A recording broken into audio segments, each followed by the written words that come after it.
હળવદના વાકિયા ગામના ખેડૂત હસમુખભાઈ મારવાણિયાના પુત્ર વિહાર બીએસએફમાં સિલેક્ટ થયા બાદ 6 મહિનાની તાલીમ પૂર્ણ કરીને વતન પરત ફરતા આજે ગામના લોકોએ ભવ્ય સ્વાગત કર્યું હતું।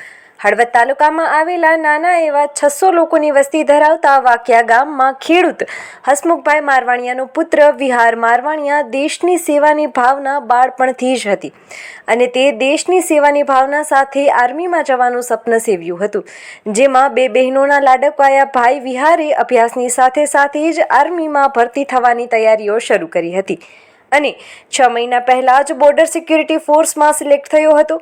બાદમાં રાજસ્થાન, દિલ્હી અને પંજાબ એમ અલગ-અલગ રાજ્યોમાં તાલીમ પૂર્ણ કરીને વતન પરત ફરતા ગામ લોકોએ જોશપૂર્વક સ્વાગત કર્યું હતું।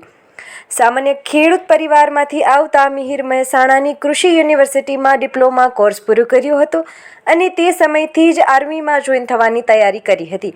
ત્યારે આજે માદરે વતન પરત ફરતા વાંકિયા ગામમાં દેશભક્તિના ગીતોથી સમગ્ર વાતાવરણ ગુંજી ઉઠ્યું હતું અને ભારત માતા કી જય સાથેના લોકોએ યુવાનોનો ભવ્ય વરઘોડો કાઢીને સ્વાગત કર્યું હતું।